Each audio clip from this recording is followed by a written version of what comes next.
Close that door. Close the door, please.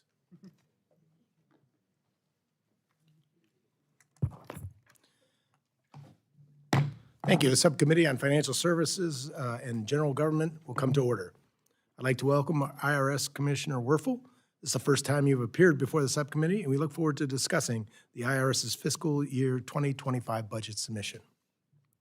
This is also my first hearing as chairman of the subcommittee, and I'm looking forward to conducting this oversight with the agencies under the subcommittee's jurisdiction whose mission impacts the everyday lives of hardworking Americans in my district and across the nation. It's my duty to ensure that the agencies, including the IRS, do not unfairly target Americans in auditing their taxes, overseeing their participation in financial markets, and impacting their ability to own or operate a small business.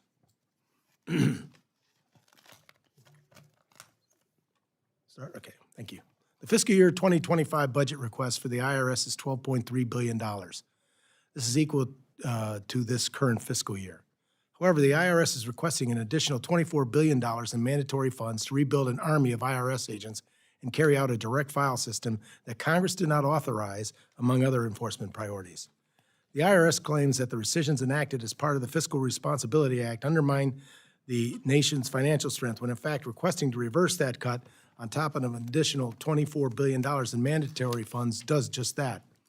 And while the IRS deserves credit for a successful filing season, it claims it can't even come close to achieving an 88% level of service without additional mandatory funds.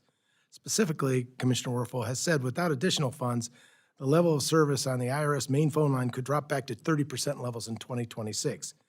It's worth exploring why the IRS says it cannot deliver a successful filing season with the discretionary funds this subcommittee provides, especially considering that these funds account for almost half the subcommittee's allocation.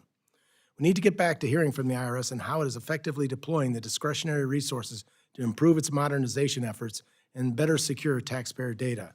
I'd also like to hear from the IRS on how the administration is complying with their pledge that taxpayers' incomes under $400,000 are not experiencing an increase in audit activity by the IRS. They have enough to worry about amidst higher grocery, rent, and utility bills. It is our job as appropriators to be good stewards of the taxpayer dollars and ensure that American people, that the agencies under our jurisdiction are not wasting money by supporting bad policies that fail to achieve desired outcomes. Now I'll turn to my friend and ranking member, Mr. Hoyer, for his opening remarks. Thank you very much. Thank you very much, Mr. Chairman, and welcome to the chairmanship of this committee. I look forward to working with you, as I looked forward to and had a great relationship, as you know, with your predecessor, who is now our ranking member on the majority side. And I want to thank him for his leadership. And I know that you will bring the same kind of measured work to this committee's very important efforts as he did. I want to start by saying that, commenting on a comment you made. Unfortunately, the allocation historically to this committee is insufficient to meet the responsibilities of this committee. And because the objects of this committee are not necessarily of most interest either to the public or to the members. However, the work of this committee, and particularly the Internal Revenue Service, is absolutely critical to all other objectives that are covered by the Appropriations Committee, and we ought to keep that in mind. I want to thank Commissioner Werfel for joining us on Capitol Hill today. I look forward to hearing more from you about all the IRS accomplished this year. I read your testimony. It is very impressive, the level of service and the increase that we have given to the American public. And I'm sure while they don't fully appreciate the ease with which you've made this an experience that none of us like, much better. The agency made important progress in its efforts to implement the strategic operating plan that it laid out a year ago and recently updated to enhance taxpayer services. We saw those initiatives yield impressive results in the most recent tax filing season, with the IRS fielding 1 million more customer service calls than it did during the 23 season. On average, calls only had to wait on hold for 3 minutes. I wish most of the private sector calls that I make were answered as quickly. That's a minute shorter than last year, otherwise known as 25%, and 5 minutes shorter than the 2022 filing system. The last season before we secured additional IRS funding for the Inflation Reduction Act. The 2024 filing season also saw the IRS make important technological advances to improve the taxpayer experience, from its paperless processing initiative to its new direct file pilot program. As a longtime supporter of direct file, I was pleased to see the pilot program exceeded its target goal. With more than 140,000 taxpayers across 12 states participating. Thanks to funding from the Inflation Reduction Act, the IRS also improved tax enforcement for high earners, successfully collecting $520 million in legally owed back taxes from roughly 1,000 millionaires and billionaires. These are just a few of the IRS's achievements from the year. I'm sure Commissioner Werfel will highlight many others. I mention these accomplishments because they demonstrate what the IRS is capable of when it receives the resources it needs to carry out its absolutely critical work for the U.S. Government, for the American people, and for our success. If Congress withhold these resources, it puts all that progress at risk. Sadly, that is exactly what many of my friends across the aisle continue to do. The antipathy directed at IRS and its employees is unfortunate, and it demonstrates an antipathy towards government. In the appropriations for fiscal year 2024, they rescinded more than $20 billion in Inflation Reduction Act funding for the agency. Let's be clear about what underfunding the IRS means for the American taxpayer. It means IRS customer service hold times will climb right back up. It means initiatives like direct file will be delayed or put on hold.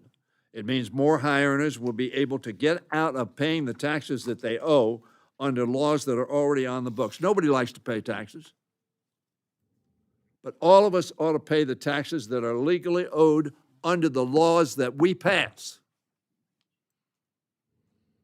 And Americans are particularly aggrieved when they think they are paying more than their fair share, where corporate executives are paying less than the people who work for them in terms of percentage. Crucially, cutting IRS funding will add to our national debt. You cannot be concerned with the national debt if you're not concerned with collecting legally owed revenues to fund our critical national defense and domestic security. Many of my Republican colleagues claim they care about fiscal responsibility. If that's the case, then they ought to care about enforcing the law and collecting legally owed revenue. They ought to work with us to not only fulfill the administration's request for IRS funding, but to secure additional resources to offset what was taken from the agency through the recent rescissions. Now, I will not be putting forward the graphs that I used during the markup, but the workload of IRS has escalated geometrically, and its resources to meet those needs have been dramatically reduced over the decades. I look forward to hearing from the Commissioner about why this funding is so crucial. He can illuminate all that the IRS has accomplished with these resources in the past year, as well as the consequences that underfunding the agency would have on the nation. Mr. Chairman, I thank you. I think I went 1 minute and 35 seconds over. I apologize for that, but I think I needed to say all that I said. Thank you, Mr. Hoyer. I will now turn to the Ranking Member Delauro for her remarks. Thank you so much, Mr. Chairman, and to the Ranking Member. I thank you both for holding this hearing today. And Commissioner Werfel, thank you for being here today. Welcome to the Financial Services and General Government Subcommittee. Thank you so much for your public service. We really appreciate your work. And it is vitally important for our nation's governance, for our national security, and for every program service provided to the American people, that we have a strong, secure, and a well-supported Internal Revenue Service. An underfunded IRS means slower processing of Americans' tax returns and delays to crucial benefits like the child tax credit. And I'll take a second on the child tax credit because there were folks who told us in 2020 that one, we could not have an improved and expanded child tax credit, and then secondly, that we couldn't get the IRS to be able to deliver the checks on a monthly basis, that would never happen. And huzzah, the IRS delivered the checks on a monthly basis starting that July, and with 98% accuracy in getting the payments out to whom they were to go to. So I thank you for that, and the families thank you for that. But underfunding the IRS means that those with the most resources, like billionaires and powerful corporations, can often escape scrutiny and avoid paying taxes when the IRS cannot afford to ensure that they are meeting their obligations. 2021, at least 55 of the largest corporations in America, in a year where they took in over $40 billion in pre-tax income, paid no federal corporate income taxes, zero, nada, nothing. Corporations like Nike, Hewlett-Packard, the Dish Network paid zero federal income taxes, profiting on the backs of honest American families. Every dollar the IRS spends on auditing the average account yields just over $2, a notable return on investment. But for the wealthiest tenth of 1%, audits produce nearly triple the return, with each dollar yielding over $6 in revenue. Through last year's debate over IRS funding, we would hear some members of the majority improperly call this activity the IRS collecting tax that is legally owed, a tax increase. Complete nonsense. We protect honest, hardworking, tax-paying Americans by ensuring that the wealthiest individuals and corporations are paying the taxes that they owe. This committee has made several investments annually and in the Inflation Reduction Act in the IRS to ensure it has the resources to collect taxes owed, to improve services. And indeed, there has been great progress in modernizing the IRS for the American people. With our investments, the IRS has significantly improved customer service with call wait times of just over 3 minutes and a 37% increase of taxpayers served in person. The IRS is also piloting a direct file program allowing taxpayers in 12 states with simple returns to file for free directly with the IRS. There is simply no good reason that American taxpayers are all but forced to use costly private services to be sure they are paying their taxes correctly. The government, at a minimum, should be able to tell taxpayers if they are paying the amounts they owe.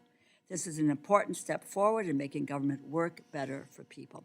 And critically, now that it has the resources to audit the wealthiest individuals and corporations, the IRS has collected $520 million in back taxes from roughly 1,000 delinquent millionaires and billionaires. Rolling these investments back would only serve those who seek to escape paying the taxes that they owe, getting a free ride on the backs of hardworking and honest American families. This committee must continue to ensure the IRS has the resources to complete its mission. It would be foolish for a business to slash its accounts receivable department in an effort to save money. The U.S. government should not do so either. Thank you for being here and for your public service to our country. I yield back the balance of my time. Well, thank you very much. Ms. Delauro, Commissioner Werfel, welcome again. Without objection, your full written testimony is going to be entered into the record.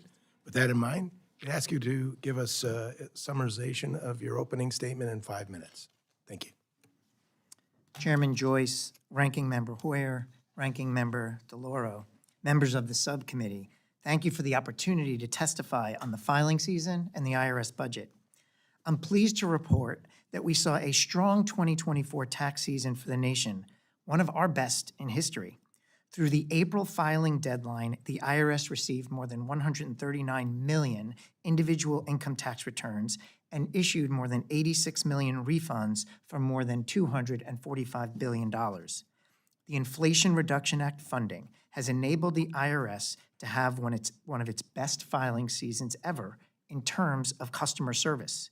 Taxpayers are seeing a difference. We've answered over 1 million more taxpayer calls than we did a year ago, and 3 million more calls than we did in 2022. Wait times and level of service on our main phone lines have improved. We've dramatically expanded service in our walk-in sites, increasing hours and serving more taxpayers. And new and expanded tools on irs.gov are seeing heavy use.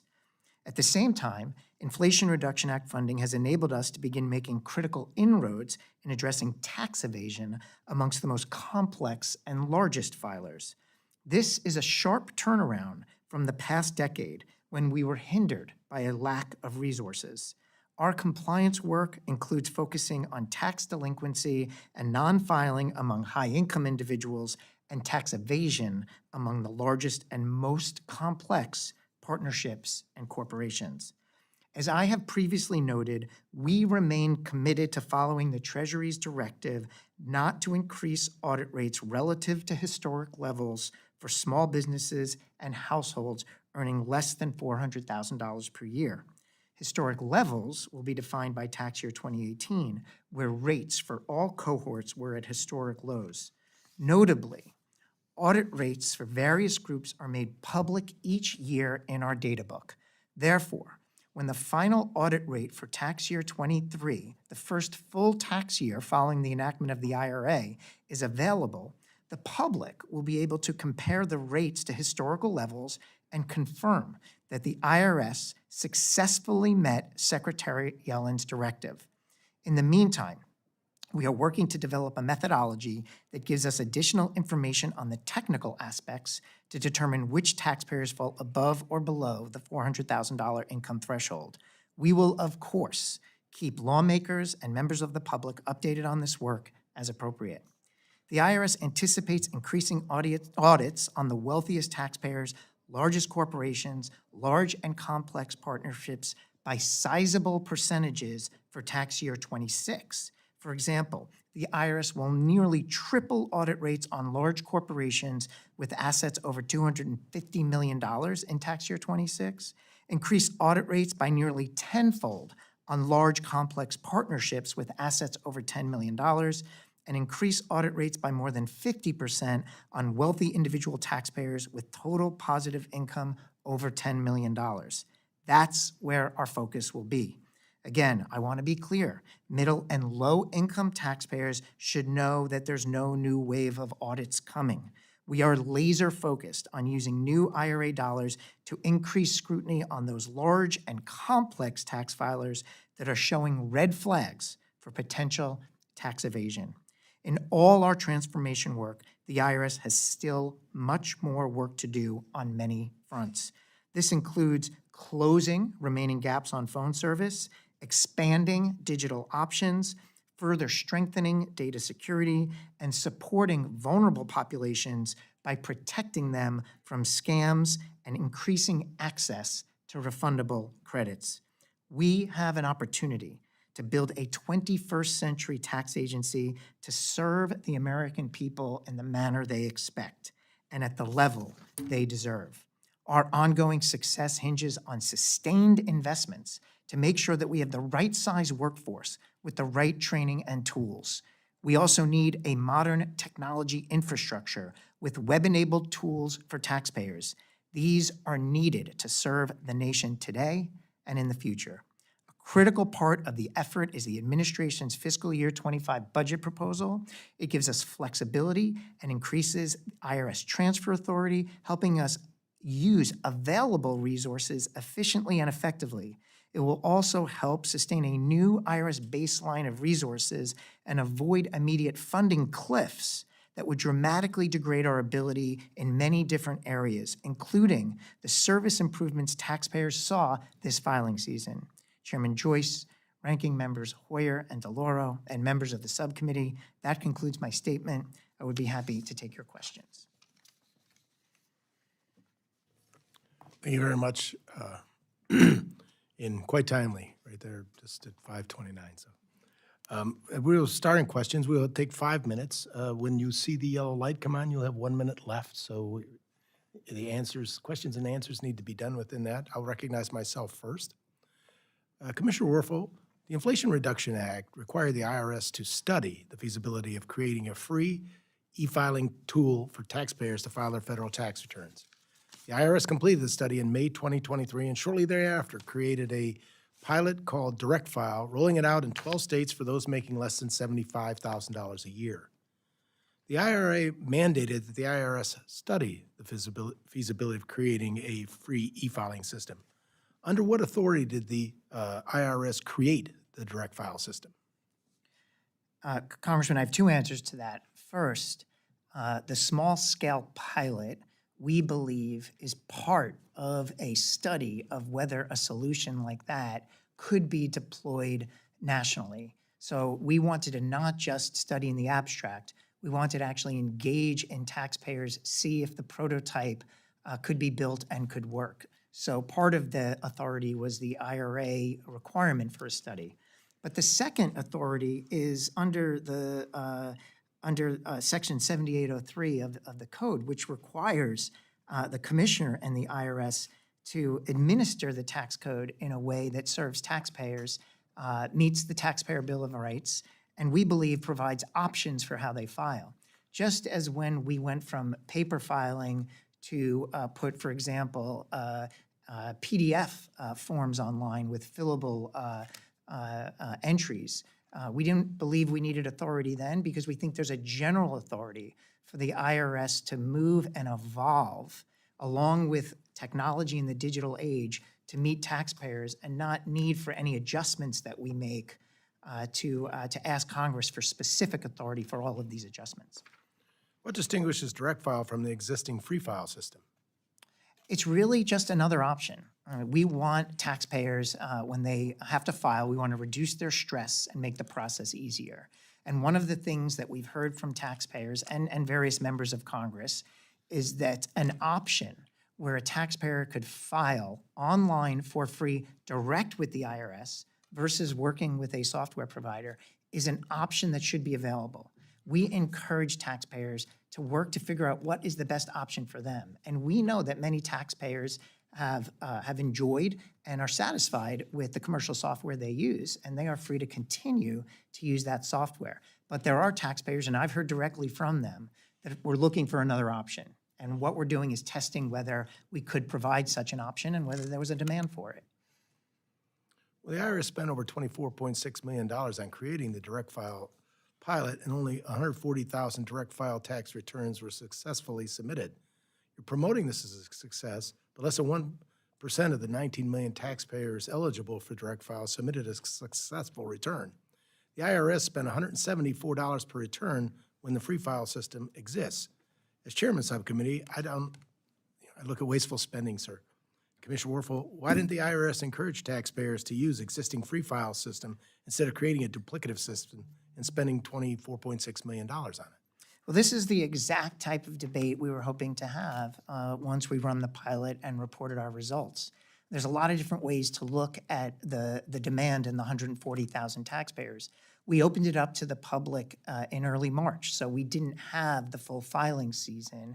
I believe that if we were open for the full filing season, the numbers likely would have been higher because many of the eligible taxpayers filed before we opened it to them.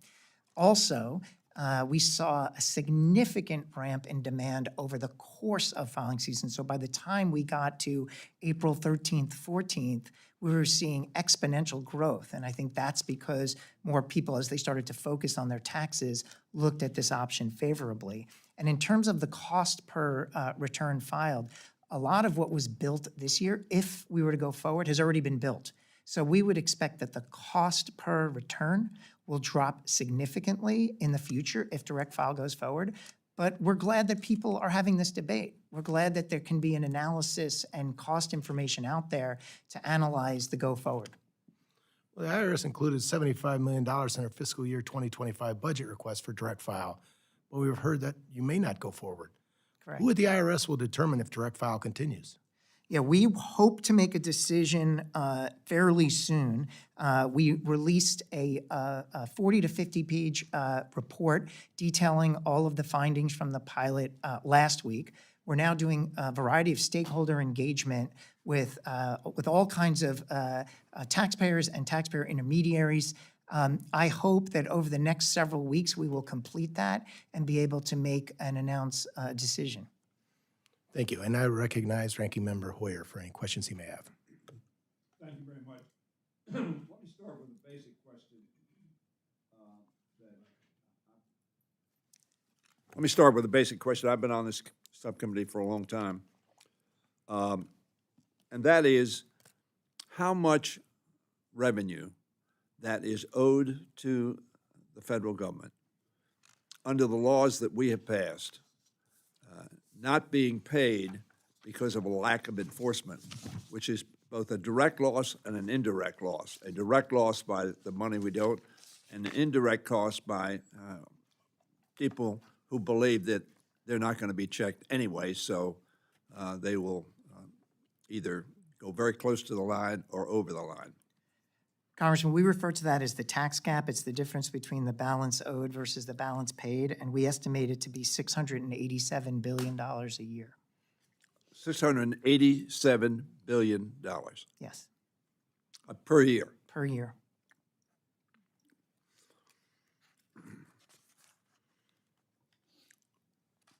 Does the current request of the administration anticipate, with the enforcement money that you have from IRA and that are requested, will that make a significant dent in that gap? We believe it will. We had at the point of the Inflation Reduction Act, right, the day before it was enacted, the most anemic audit rates that we've had, essentially in IRS history. Now, what we're doing with these funds is increasing our ability to enforce, in particular, on high wealth and complex filers. One reflection that I've shared before is on the day the Inflation Reduction Act was passed, we had one auditor for every 150 of the top tier most wealthy taxpayers in the country. I'm not talking about just like 10 million or more in income or assets. I'm talking about 250 million, the topmost tier. So one auditor for each 250. Many of these tax returns are tens of thousands, hundreds of thousands of pages long. So I told people to picture that one auditor like backing in trucks and trucks full of tax returns, and it's them against that, all of that. And what we need to do is not only hire more people, but provide them technology, data analytics, and subject matter expertise to unpack all that complexity. We are leaving a lot of money on the table. The statistic I have, and I showed last year, was that from 2010 to 2019, those fiscal years, IRS audits of millionaires plummeted from approximately 9% plus to less than 0.5%. Is that accurate? Yes. Again, I'll make it clear, nobody wants people to pay more taxes than they owe. And we set And we neither set does what the they owe. IRS. But to the extent that they do not pay, somebody has to take up the slack, or we create a debt. And there's great concern about that debt.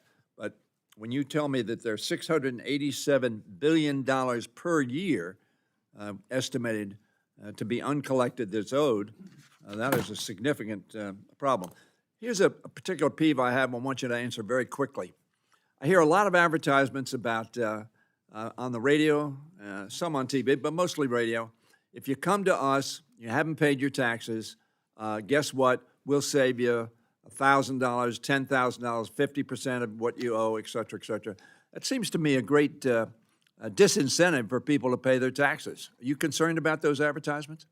I am concerned about those advertisements. Many of them are exploiting the complexity of the tax system and stress over taxes victimize these individuals, and here's why. We have a variety of tools that are very accessible for you to either create an installment agreement or do an offer in compromise. We've designed them so that you shouldn't need help.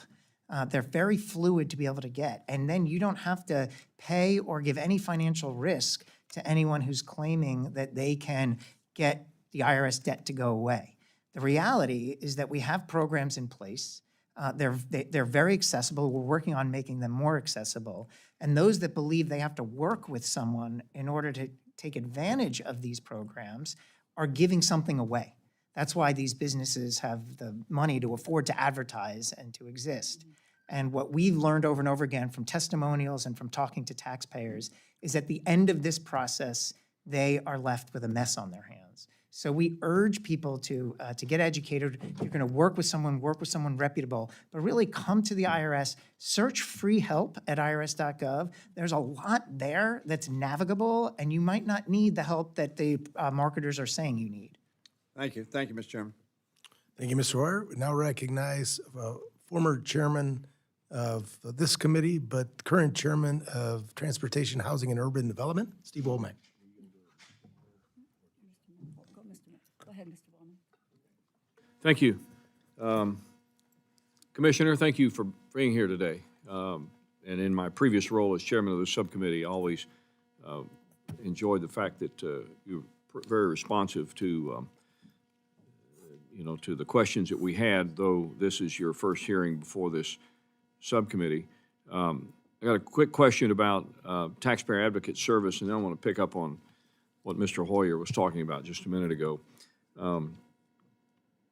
As you're aware, the Taxpayer Advocate Service is an important organization within the IRS that assists American taxpayers who are experiencing financial difficulty, need help solving tax problems, or believe the IRS may not be performing as it should. It's my understanding that the Taxpayer Advocate Service, which my constituents heavily rely on, is struggling to keep up with demand. The fiscal 25 request for TAS is $236 million, but the 24 enacted was $271 million. So does the budget request address the need? Help me understand the difference between the enacted 24 versus the request in 25. Yeah, there are choices that we need to make in terms of how we maximize the effect of the discretionary request we have of $12.3 billion. We can also provide supplemental resources to the taxpayer advocate using Inflation Reduction Act dollars to help close gaps. Anything that you see in the 25 budget, we are using Inflation Reduction Act to try to meet the demand. We don't always get all the way there. So we will work with the taxpayer advocate to help them manage demand. I mean, typically the better job we do with service, the less their phone rings. And so we can try to reduce some of the demand by improving our customer service, our ability to resolve taxpayer issues, and we'll also work with the taxpayer advocate to make sure that they are accessing other non-discretionary resources to make sure that especially hardship cases get addressed. Those IRA funds, though, run out. They do. Eventually. 26, correct? They do. So where we stand today is, for example, we've requested $2.8 billion for taxpayer service dollars coming up in 25. That would get you 25,000 FTE, but we actually need 38,000 FTE to manage the tax system. And that's just the number of phone calls, tens of millions of phone calls, the hundreds of thousands of people that come into our walk-in centers, all the paper that comes in that needs to be managed. So we are using IRA resources to close that gap, to get to that 38,000 FTE so that we can meet the taxpayer demand. But that IRA money runs out. It runs out in 26, and then we will have to shrink our customer service, and you'll see those lines start to emerge again at our walk-in centers and on the phones. Yeah, and the $687 billion tax gap, first of all, I'm not sure how you calculate that. I'm sure you've got high-speed computers and experts that can, I mean, that's not a round number. That's $687 billion. Yeah. How much of that is owed by people, say, making less than $400,000 a year, which would account for the majority of tax filers, would be my guess. Yeah, no, there is and I don't have that number at my fingertips, but as you can imagine, across that $687 billion portfolio, you have distributions of income. We have people that aren't paying their balance due at the low income end of the register and those at the high income. What we have set out as a plan is to increase our capacity and our scrutiny on high wealth filers, because that's where we fell the most behind during the lean years prior to the Inflation Reduction Act. We didn't lose as much capacity to assess balance due for simple filers, but we lost a ton of capacity because large corporations are operating in more tax jurisdictions, they're using alternative currencies, they're using more sophisticated methods. In some cases, not in all, we have CFOs and CEOs that are doing the right thing, but too often CEOs and CFOs that are not, and they are using sophisticated methods to shield their income. So the idea around the Inflation Reduction Act spend is to make sure we're investing where we need it the most. And where we need it the most is where we fell behind the most. And where we fell behind the most is complex filers. I know I'm out of time. I want to pick up on something that Mr. Hoyer said a minute ago, just as a statement for the record, and that is, and I'm not going to pick on Optima necessarily, although their marketing's pretty good because that's the one I remember. But I too am concerned, and I've voiced this concern in this subcommittee before, that when you are driving down the road, listening to a sports broadcast, and you hear somebody come on and says, hey, if you owe the IRS, you're in good luck, call us, and we're gonna give you all this relief. And I just scratch my head thinking, wait a minute, I don't owe the IRS because I paid my taxes. And so why should somebody else get off the hook? So I've always had a little bit of concern about that. And then the last thing, and this would just be for a quick response. You know, in recent years, we've seen a lot of indications of identity theft, stolen numbers, those kinds of things, people stealing and filing false claims and what have you. In your modernization effort, has that tamped down somewhat? Real quickly, because I'm out of time. Yes, it has. We are doing a more effective job year over year in avoiding identity theft situations. Where we have work to do is once you've been victimized, the line is too long to get help from the IRS, and that's something we're focused on fixing. I thank the gentleman. I yield back. Thank you, Chairman Womack. Ranking Member Delauro. Love to hear your question. Well, thank you very, very much. Thank you. Just a couple of points about the recent conversation here. Throughout the appropriation process, House Republicans have sought to destroy the funding for the IRS. It's been more than $21.6 billion in cuts to IRS funding over the past year.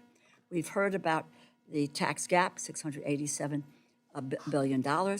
You have been able to collect $520 million in back taxes, estimated 1,000 millionaires, billionaires, which is collecting revenue. I just wanted to repeat for the record, collecting revenue legally owed. Now, and again, with my colleagues on the other side of the aisle, they frame our debt as a problem of investments in the American people. We have a revenue problem, which I think that we have demonstrated here this morning, and there is a refusal to let the IRS collect legally owed taxes from billionaires, corporate of folks, in order to address the problem. So it's just very, very quickly. We're going into a new budget year. If more funding is cut from your budget, what would that mean? Well, what it'll mean, What are the consequences? the consequences is we will not be able to meet the demand that taxpayers present. People will call the IRS and not get through. That'll happen to more people. People will show up at our walk-in centers. They'll find long lines and not be able to get in. And we will be limited in our ability to hold people accountable that aren't playing by the rules. And this is why this is so important. If you are a CFO of a large company and you're playing by the rules, you want an IRS that, first of all, leaves you alone, doesn't select you for audit because we've invested and now have the precision to see where the evasion is more likely. And once we pull the return of where we think the evasion is more likely, the CFO that's doing the right thing wants to make sure we're holding the CFO that's not playing by the rules accountable. All of that degrades if we don't meet the resources that we need. Yeah, and those consequences need to be telegraphed loud and clear, and about who, from whom are we trying to get the owed taxes from. 55 corporations, 0 in federal taxes, another 39 who pay only a portion of their taxes. Let me move to the child tax credit. What an amazing success, and I put you at the IRS at the center of making this program an enormous success. You distributed nearly $93 billion in monthly child tax credit payments to families, and as I mentioned earlier, the Treasury Inspector General for Tax Administration found the IRS accurately sent 98% of monthly child tax credit payments. No fraud, waste, abuse, people not going to work, people buying drugs with a child tax credit, all of that naysaying dissipated with the success that you and the staff have had in making that possible. I also might add at this juncture that distributed nearly $93 billion. I have folks who tell me, my God, we really can't afford a child tax credit that lift, almost half the kids in this country out of poverty, lowered the hunger rate. We can't afford it. But by God, we certainly can afford a $687 billion tax gap. We could deal with the child tax credit over and over again. Should the monthly child tax credit be reinstated, how quickly would the IRS be able to restart the program, and how can the Congress assist in this effort? And can you just briefly discuss the lessons learned from the child tax credit implementation, how it's impacted other IRS programs? Yeah, Congressman, first of all, I really appreciate you expressing your appreciation. The IRS workforce often does rise to the challenge, and in particular during COVID, really did a lot of heroic efforts to send out lifeline economic payments to so many hundreds of millions of Americans, and credit to my predecessor and others who led the IRS through that period. What's also important, and what a huge lesson learned is that we are starting to make advances in updating our core technology. And I've heard for a long time that a lot of money has been spent, but has the IRS technology improved? I can report that it is starting to show meaningful improvement. And it's for that reason that if a child tax credit new program was enacted, we could re-engineer and begin within weeks, not months. And that is because A, we've done it before, and so now we have the playbook, but B, we've made not all the advances we need. We have a long way to go on technology, but changes have started to happen, and we are starting to see those technological changes generate efficiency, like weeks, not months, to move forward on a new child tax credit program. Well, get ready, because we are going to reinstate the child tax credit. Thank you. I yield back. Thank you, Ms. Delauro. We now recognize Chairman Amadei. Thank you, Mr. Chairman. Good morning, Commissioner. Good morning. Yeah, I've been told that tax collections over the last couple years, are at record levels. Do I have accurate information, or what can you tell me about collections in general over the last couple of tax seasons? Well, I'd say that the size of the tax base has grown. So we're seeing the population grow, and there's more taxpayers. So just in the general rhythm of collecting taxes, the receipts can ebb and flow. But as the population grows and as the economy grows, we can see higher overall receipts and higher overall collections. But it's the audits that haven't grown in the way they should. And that's why in my testimony, I outlined plans to increase the audit rates. I get Or- that, yeah, but is the answer to my question, are dollars up the last couple cycles? I would have to double check, but I do believe overall receipts are increasing as the population grows and as the economy grows. And if I heard you right, part of a function of that, in your view, is birth rates. Because what, more people are attaining adult status and filing, or not that Well, you necessarily have to over be the an adult? 2010s, we saw a 7% increase in the number of tax filers. So just to give you a kind of a rough benchmark, in the 10 years between 2010 and roughly 2020, about a 7% growth in filings. But what do we attribute that to? Population growth. Okay. Also, we've heard talk about technology and funding for technology and stuff like that. Can you kind of briefly tell us what those technology advances have done, if anything, Yeah. to affect the workforce that you need to prosecute your core missions? Oh, absolutely. You know, when I was answering Congresswoman Delauro, I left out the importance of not just our phone lines and our walk-in centers, but our digital solutions. And, you know, we have an emerging generation of taxpayers that are used to doing everything from their smartphone and tablets, and we need to get there. So one of the things that has happened in the last few years is we've made dramatic increases to our digital solutions. You can now get an individual online account, a business online account. Their functionalities in those accounts are increasing so that more and more, you don't have to walk in, you don't have to call us, but if you have business with the IRS, you can do it from your smartphone or your tablet or your laptop. We've made more changes to irs.gov in the last 2 years than in the previous 20 years combined, and that's but we have a lot more to do. Because the gap between, for example, your favorite online bank and what they can do and what we can do is significant. And we plan to use the Inflation Reduction Act funds to close the gap so that your children and grandchildren are operating in a world where they never have to call or walk into an IRS center. So connect the dots for me, if you will, in whatever context is appropriate. The technology advances have affected what it costs us to operate the company. How? Have we gotten any efficiencies and cost reductions in operating the company from the technology, or? Absolutely have. Yeah, we absolutely have seen efficiency. Every time we move a form from paper to digital, we've seen a lot more digital upload of documents. We're up to the point now where 94% of Americans can send stuff to us electronically rather than have to use paper. The reduction of paper reduces costs.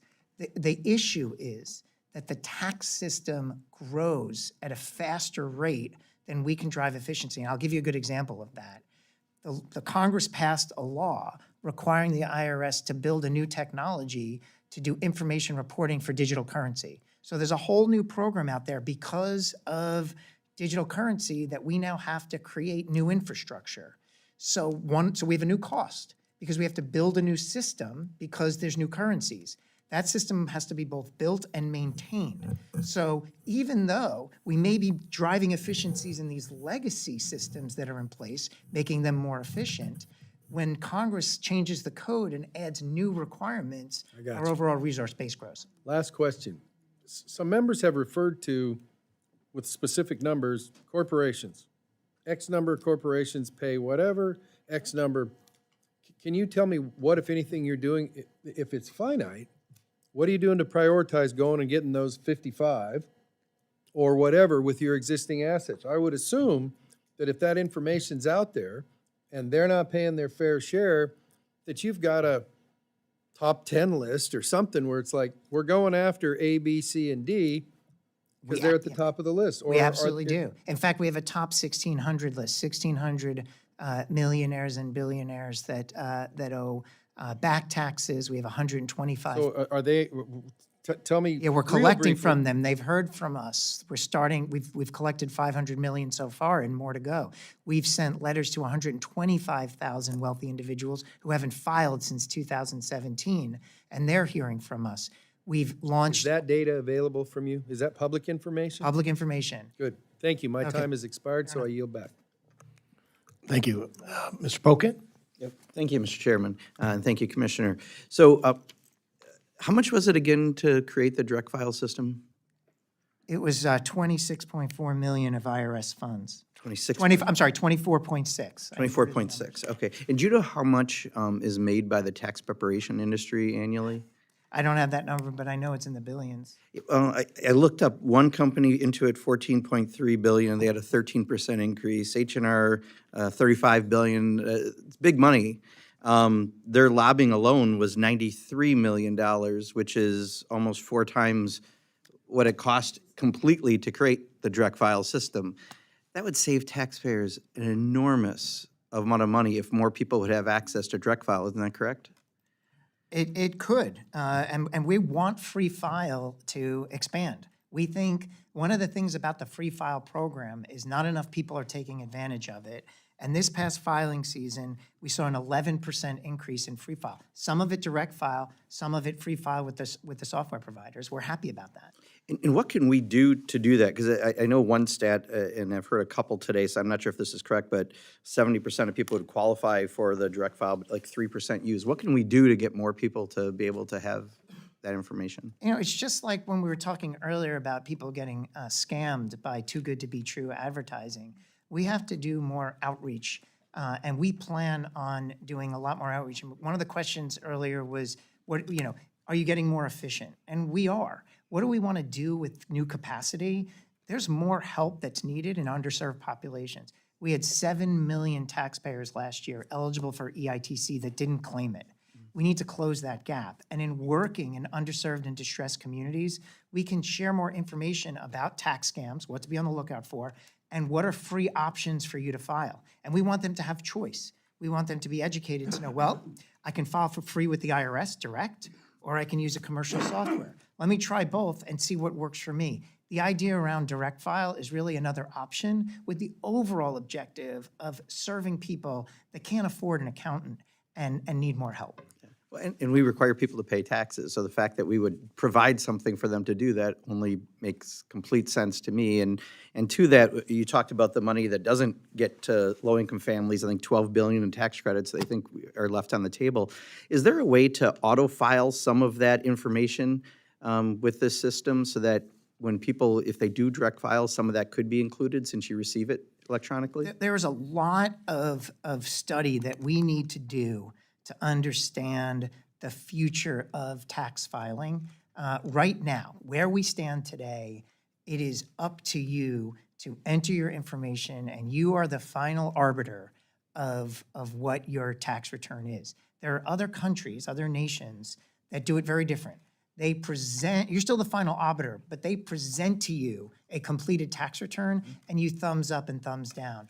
Whether the U.S. goes in that direction, I think it's a valuable conversation to have. My commitment is to be transparent, so that if we're going to move in a direction where we're providing more information to the taxpayer to react to versus them putting it in themselves, I'm going to share that information publicly before we go forward. Are you looking at maybe doing that with part of this pilot? I think we should have conversations with stakeholders. If we move forward with direct file next filing season, what should we adjust to further reduce taxpayer stress? What should, and what can we learn from that? Yeah. Also, on the private companies, there's all the information about data got shared with Meta, which I don't think, here we are, multiple bills to fight TikTok and other companies who are doing things with privacy and data, and we see this industry sharing data in a very disturbing way. We don't share data with anyone, do we? We don't, and this is what's interesting about taxpayers. They have different preferences, right? And different experiences. One of the notable things that we learned in the direct file pilot was more than 85% of taxpayers that use direct file said it increased their trust of the IRS. There are taxpayers out there who are not going to want to use direct file, who have a different trust relationship with us, and they can use commercial software. The issue is taxpayer choice. Yeah, and I guess I would just end with, we would love to have that taxpayer choice in Wisconsin. So if you are looking at expanding, I noticed the only Midwestern state you had is South Dakota, which is a relatively small sample.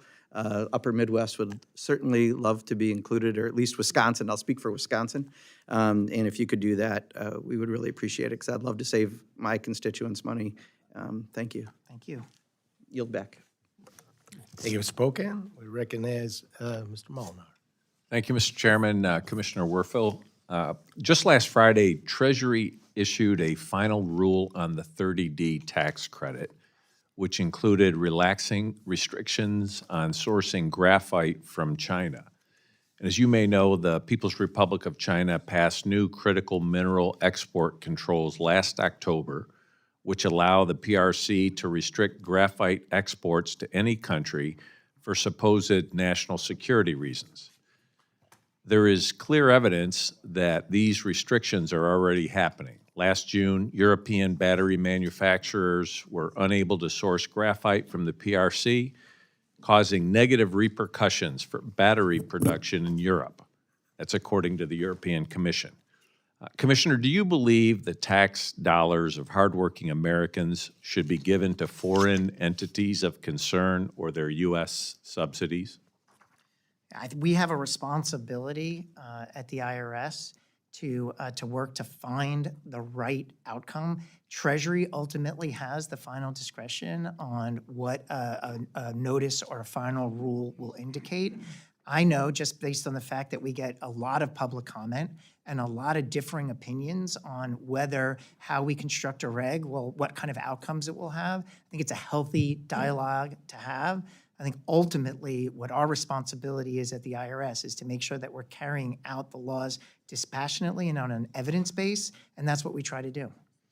So if I understand what you're saying is you feel that that's Treasury's responsibility to determine whether, hardworking taxpayer dollars should be given to foreign entities of concern or their U.S. subsidiaries, not the IRS's. What I know is that with respect to the clean vehicle credit and other provisions in the Inflation Reduction Act related to energy, the reg writing process has generated a multitude of different perspectives and opinions, a very healthy dialogue on the policy and operational tensions involved in the final reg. Ultimately, it's up to Treasury to calibrate all those tensions and come up with an outcome that best serves the intent of the law. So you don't want to share an opinion on whether, we should be giving American taxpayer dollars to entities from Russia, China, Iran, North Korea? I think the intent of the law is to curb any financial benefit of foreign entities of concern. And I am all about supporting the intent of that law. I think ultimately there's a variety of different paths you can take to meet that objective, and Treasury has the final say on what path we take. Can you tell me what statutory authority you believe gives you the ability to create an impractical to trace safe harbor, a category of constituent material, or a category of battery material, absolutely none of which are remotely contemplated in the 30D statute as amended by the IRA?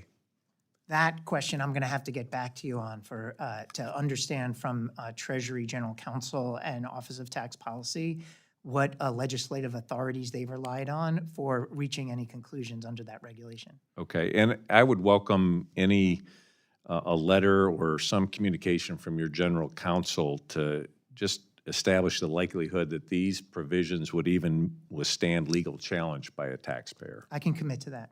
Thank you. Are there any restrictions under current law that would prevent a subsidiary of a foreign entity of concern that receives IRA tax credits from sending those payments back to its parent company in a hostile foreign nation? Again, I will have to get back to you on the steps that are being taken to mitigate the type of risk that you describe. But again, I'm not familiar with the exact details of that, so I'll have to get back to you. Okay, thank you.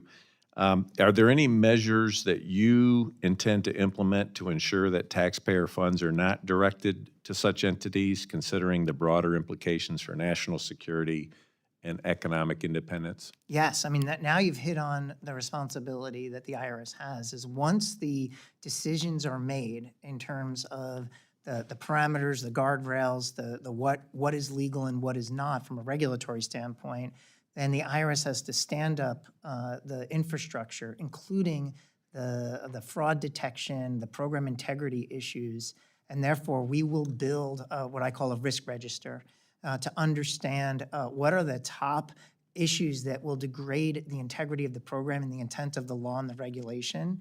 and we'll use data science and other elements to try to make sure that we have leading indicators to see where behavior is going in a direction that we need to step in and prevent it. And so in the future, as we move forward to implement final regs, I'd be happy to brief you on some of the program integrity things that we're doing to address. Do you have any idea on timing on that?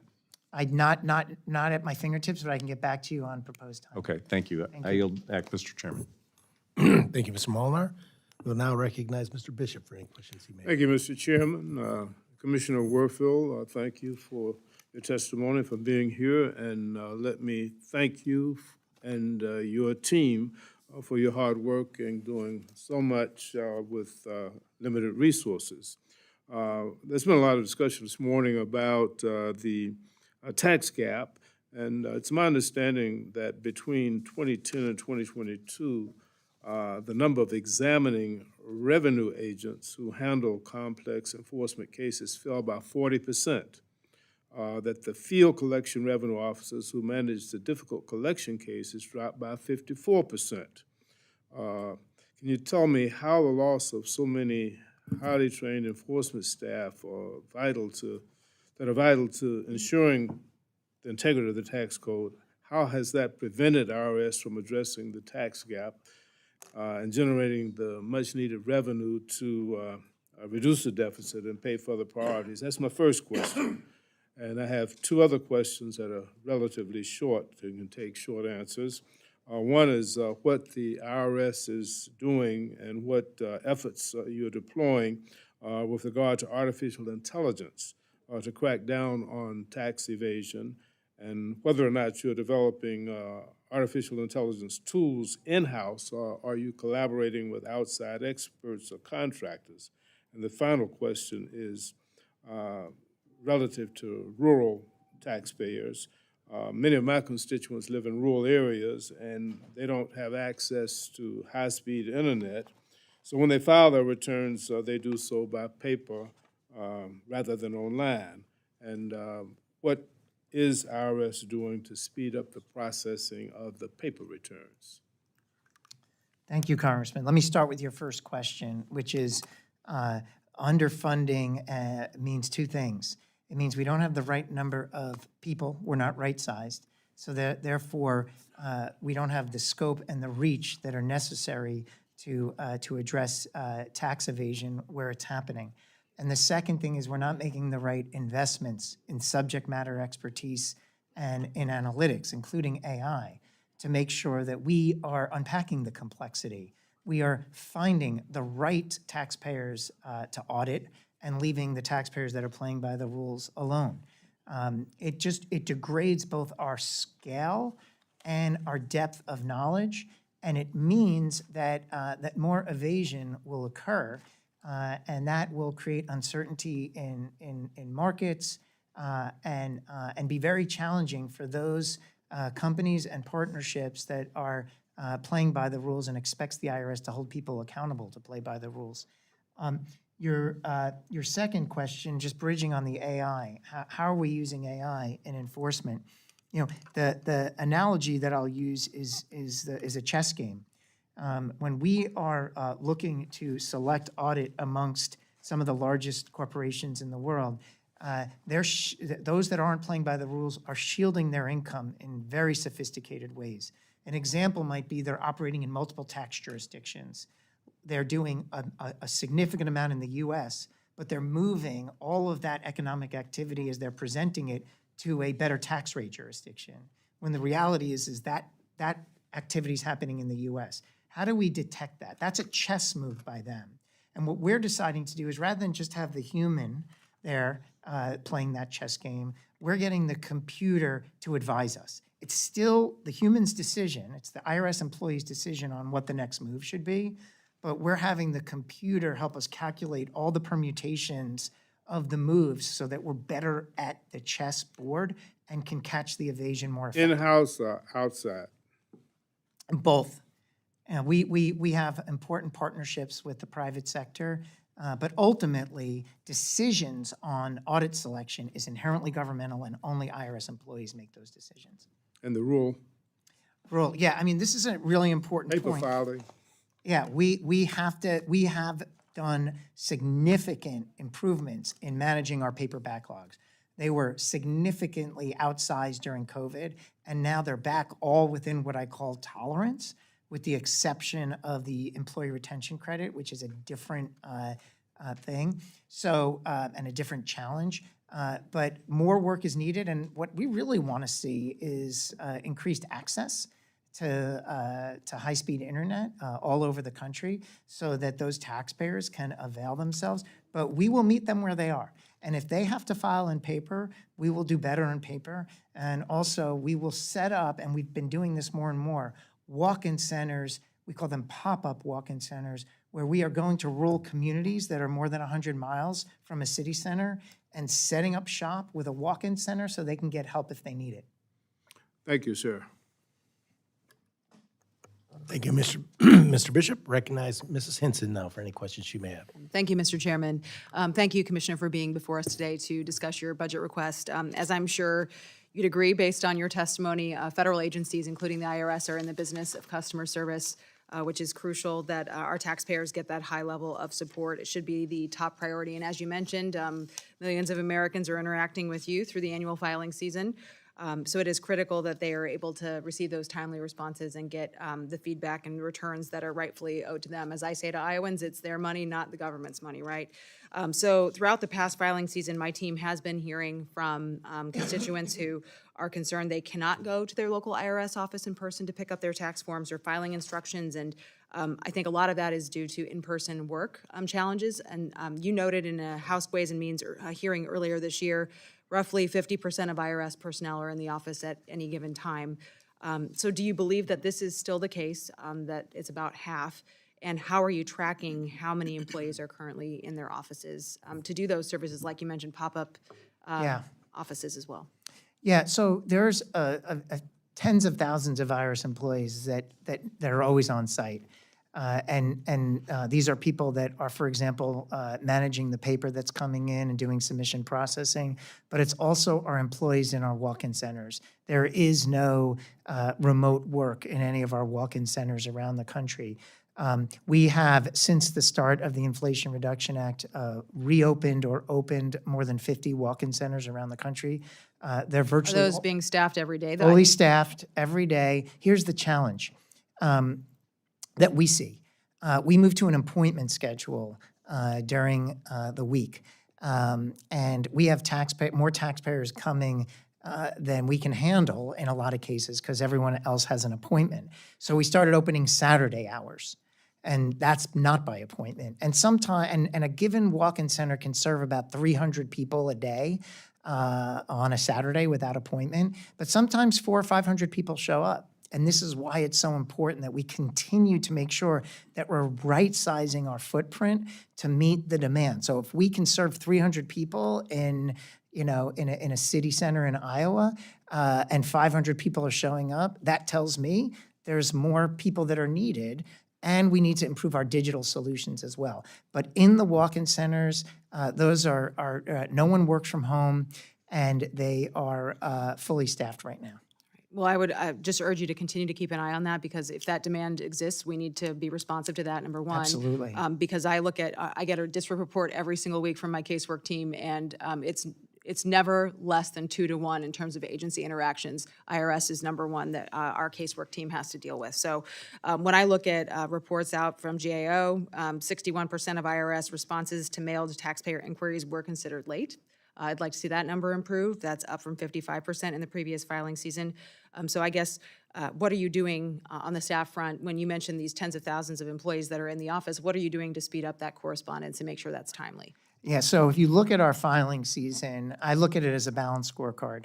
There were places where we exceeded our goals and did terrific. For example, our 1-800-1040 line, we exceeded almost all of our goals. But there are other parts of the IRS operations where we were below goal, and we have more work to do. One of them I mentioned earlier is our response to those that have been victimized by identity theft. The line is too long. People are waiting too long to get their issues resolved. And there are certain correspondences or activities that are not going in the right direction in terms of timeliness. So what we'll do, and what we're doing now that filing season is done, is we're looking at that balanced scorecard, and I'm requiring the team to incrementally improve all the metrics where we fell behind. So I'm always going to be transparent. Like, we had a great filing season, but it wasn't perfect. And when it's not perfect, that is impacting a taxpayer. That means a taxpayer couldn't get through or got something late, and that matters to us. I don't know that we can ever be perfect. That would be unrealistic. But we're going to continue to perfect our process and not rest. I like to say there's no victory laps here. We had a good filing season, a strong filing season. We need to build on it. But we also have to close gaps. Yeah, no, I certainly understand that. And closing gaps, you mentioned your phone wait times are down significantly, but we're still hearing reports from people who are waiting for 45 minutes. And so if you're calculating that average by including people who hang up, of course that number's going to be No, lower. I can explain that, actually. 45 minutes is way too long to wait. Nobody has that much time. And I can explain that, which is our main line, our 1040 line, almost 90% of every call the IRS gets comes through that phone line. So we really focused on that. That is the line that has a 3-minute wait. That is a line that we had the best level of service we've ever had this year in terms of us successfully answering those calls and those questions. The remaining 10% are the other call lines that we have. We have to do better. If you hear someone that had a 45-minute wait, guaranteed that is in one of those other call lines in the remaining 10%. We got to close those gaps. Absolutely. Well, I look forward to following up with you on that. Thank you very much, Commissioner. I yield back. Thank you. Thank you, Ms. Henson. I'll recognize Ms. Torres for any questions she may have. Thank you, Chairman, and thank you, Commissioner, for being here.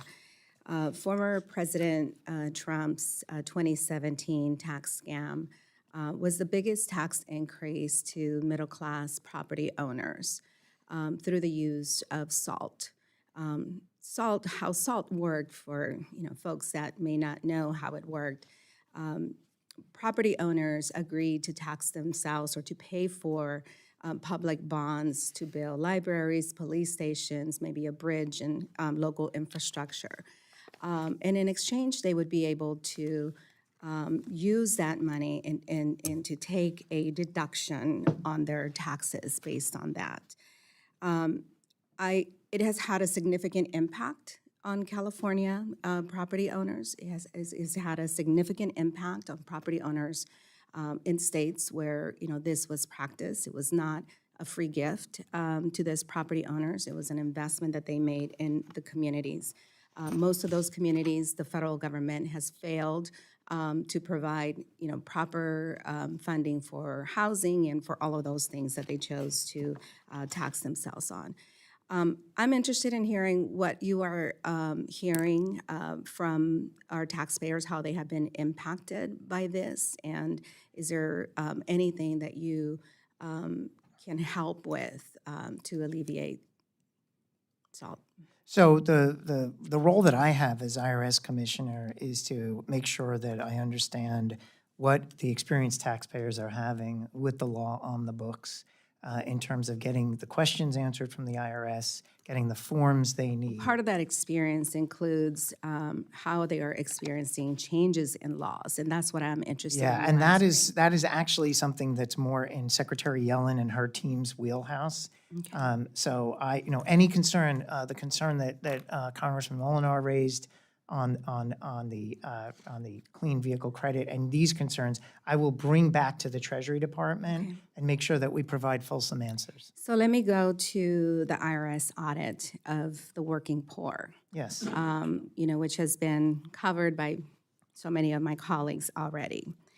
It is really unsettling to see the audit numbers, and I know that you have stated here that you are working to improve those numbers. So how is that going to be a realistic approach that my community, who is often, first on the block, priority, I want to make sure that you're focusing on tax cheats and that you're not focusing on the people that, are doing everything that they can to pay their taxes. Yeah. When I arrived in the IRS in March of 23, we began as a team to look at the audit rates, in particular in low-income communities. There is a lot of inequity that has existed in terms of how audits are decided upon. And we are working to both acknowledge that inequity and change it. So And part of that involves ensuring that you have a diverse workforce. Yes. So that they are, have some cultural competency and income competency, and that are not simply going after the lowest, the easy picking. Oh, absolutely. In fact, we have in response to these concerns, on these equity concerns, have worked with groups that are involved in these equity issues, external stakeholders. Treasury has committees. We have committees. We've created separate working groups just to look at equity issues in tax administration.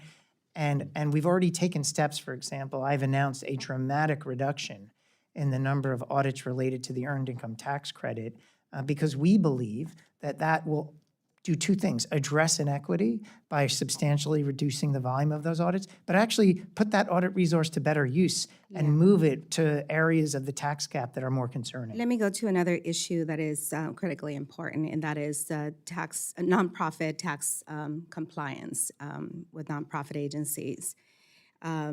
I have seen in my own home city, Pomona, the Fairplex abuse of its tax-exempt status. The report by the California State Auditor revealed that the executive director or the three top executives were making over $10 million a year. At that time, I had requested an audit from the IRS. You did your due diligence. Instead of, giving them, a large fine, you forced them to make some changes. How are we making sure now that nonprofit agencies are exercising some, good models in how they pay their executive team versus the services that they are providing in the community? Yeah, and obviously without commenting on any specific case, we take our review of exempt organizations very seriously. Over the last 15 years, I would say, dating back to, the last 10 or 11 years, there have been significant efforts to increase the robustness, the transparency of our approach. We've had our Inspector General, the TIGTA, review our approach on review of exempt organizations, and for the most part, we've gotten good and passing grades from them. That doesn't mean the work is done.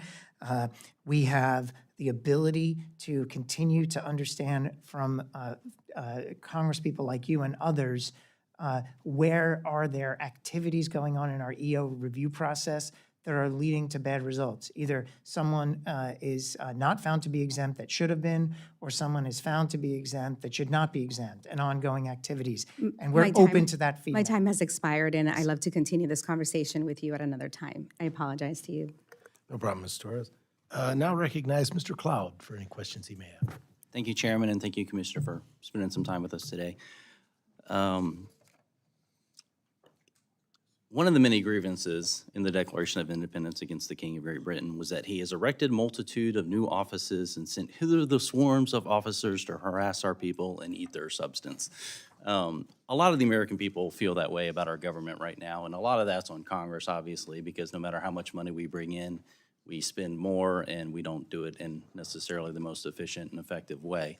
Some of that is on the IRS and its long history of weaponization, whether targeting conservative groups, bringing extra scrutiny against them, silencing whistleblowers who spoke up about corrupt efforts to shield Hunter Biden from prosecution, many other activities along those lines. And I'm wondering what the IRS is doing to clean up the culture that has long existed that needs to be directed.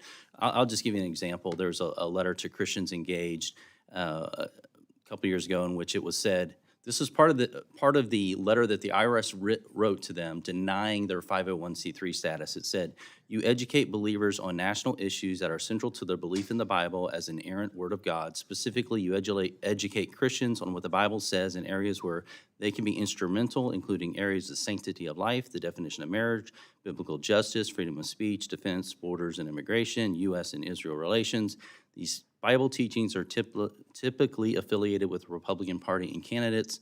This disqualifies you from exemption under the IRS Section 501c3. And while part of me is Republican, wants to give them a medal for their candor and honesty about our policy set, the other part of it is very concerned that this kind of culture existed. Now, the IRS, after Congress pushed back on this, number of members pushed back on this, ended up rescinding this, and they ended up getting their 501c3 status. But the person, for example, their signature line was Stephen Martin. Does he still work at the IRS?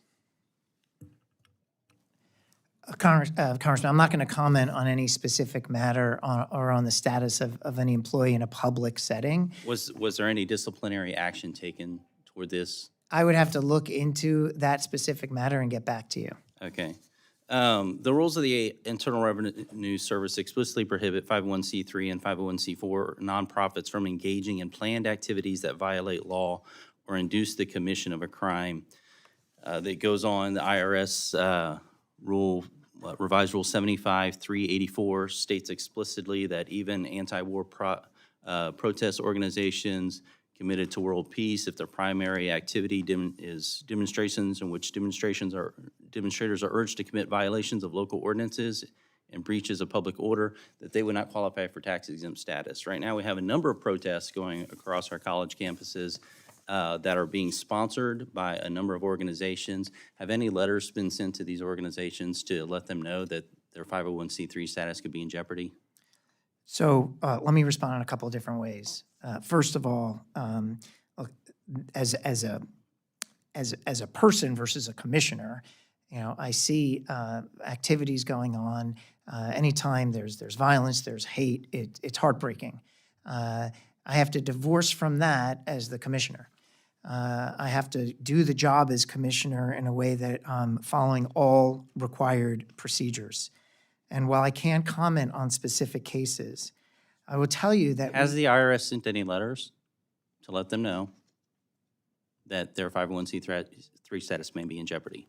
That's again, very simple that would question. be a specific I'm action. talking to any organization in general. I have not named any organizations. I'll be happy to because we can, but in a letter. But have any letters been sent? Have any investigations I been will opened go back along these and lines? I will go back and out of an abundance of caution determine whether I can answer that question on the record without violating a 6103 concern. Okay.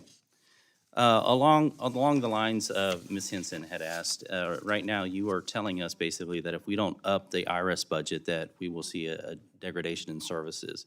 But yet, just recently, you made the goal of sending 50% workforce back to work, basically to stop teleworking. To me and to most Americans who are footing the bill for this seems pretty unacceptable. I would urge you to get people back to work. My time's almost expired, so we'll have to get to that if questions for the record. But please work on the culture. Can you tell us what you're doing to work on the culture of the IRS? Yeah, we want the IRS to be an amazing place for people to come and have impact. And the impact is to help people, to reduce the stress they have in filing their I'm taxes. talking about the partisanship. It's also essential that there's no place for politics in the IRS. And we take numerous steps in our controls, in our training, and we work with oversight entities like our Inspector General to constantly evaluate moments where there's even the perception of politics in the IRS. And if there is, we work to correct it and make sure it never happens again. But I believe fundamentally across the IRS, there is a common understanding that if politics enters what we do, then we are not meeting our mission effectively. I would agree with that assessment, but I think we have a number of high-profile instances where that has not been the case. So I would love to see specific examples, perhaps in writing, where you have made some efforts to bring accountability. Thank you.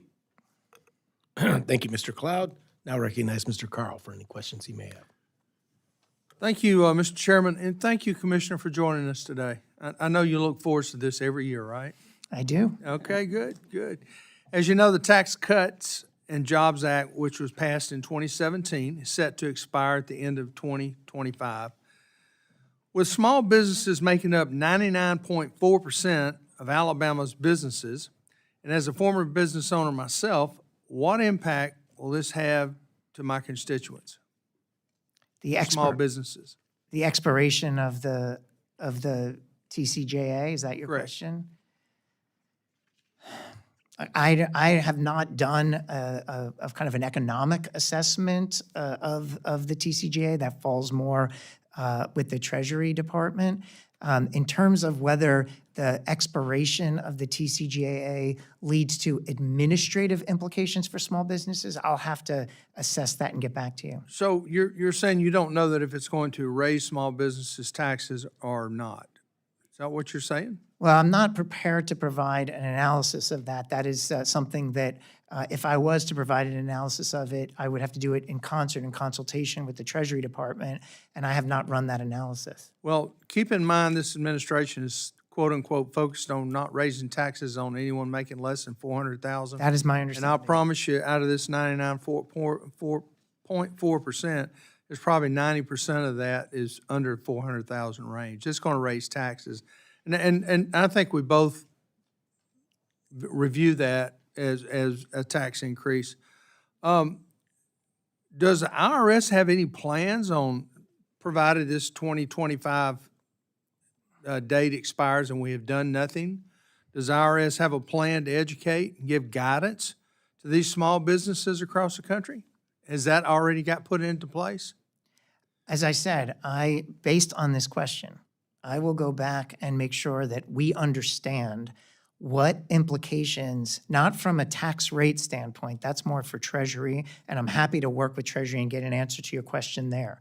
But in terms of the day-to-day interactions that a small business might have with the IRS in filing their taxes and paying an estimated payment and getting a refund, to the extent the expiration of TCJA has an impact on that, I'm asking for your indulgence to go back and review that and then report back to you. Clearly, if there's an impact on small businesses that's material from an administrative standpoint, I want to be on top of that and I want to be supportive. All due respect, sir, I've sat through many of these meetings and told that I would get the response back and never get a response. I'll get you your response. I would appreciate I'll be different. that.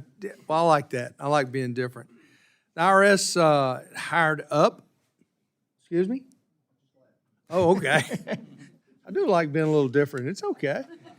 The IRS hired up for tax services to help Americans with smoother filing and even walk-in centers. I know you spoke on that briefly. How do you plan to sustain your level of service with the IRS funding expiring for tax services at the end of the year? Yeah, so as I mentioned, we are confronting what we're calling a funding cliff. We can make it right now with the 25 budget as proposed through 2026, and maintain the strong level of service that we've had and work to close some of the gaps where we have some gaps to close. After 2026, we no longer have the funding to maintain the customer service workforce that we have grown to meet this extraordinary demand that we see. So I will be up here making the case, like I am now, that there are some, what I believe to be relatively modest adjustments on a year-over-year basis in terms of funding and transfer authority to help make sure that we can continue to serve taxpayers. And one last thing, on the way out the door, one of my staff members told me to see if he could get his tax return back. He's been waiting on it, so. Okay, well, I know he's one of many, because we get a lot of those phone calls, but thank you for your his service. refund, he's waiting on his refund. Yes, he is. I appreciate that. Thank you. I yield back, Mr. Chairman. Thank you. Thank you very much, Mr. Carl. Now recognize Mr. Edwards for any questions he may have. Thank you, Mr. Chair. Mr. Werfel, thank you. We probably look as much forward to this as you do. Of the initial $80 billion pay raise to the IRS, your agency allocated $45.6 billion towards enforcement, and you claim that taxpayers under $400,000 would not experience the effects of that increased enforcement. Nonetheless, according to the IRS data book for 2023, it was reported that the IRS proceeded with 495,700 some odd examinations of individuals making less than $500,000. And I'd love to get more granular and share the exact amount for the 400,000 mark and less, but the data book doesn't include that level of specific data. It's using 500,000 as the maximum in the range that I'm referring to. And that's compared to just 21,455 examinations of taxpayers making more than $500,000, resulting in just over $3.6 billion in additional tax. Clearly, American families and individuals earning $400,000 or less are experiencing the brunt of IRS enforcement actions. Would you agree with that?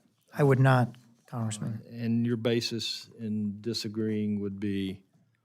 Because what I've said and what I'm committed to is that taxpayers who earn less than $400,000, there's no change in their likelihood of being audited the day before the Inflation Reduction Act was passed versus the day after. However, if you're high income, if you earn more than $400,000, and the reality is we're really laser focused on much higher levels of income, for those individuals, the audit rate will increase. And I've announced in my testimony today the various cohorts, millionaires, billionaires, large corporations, complex partnerships.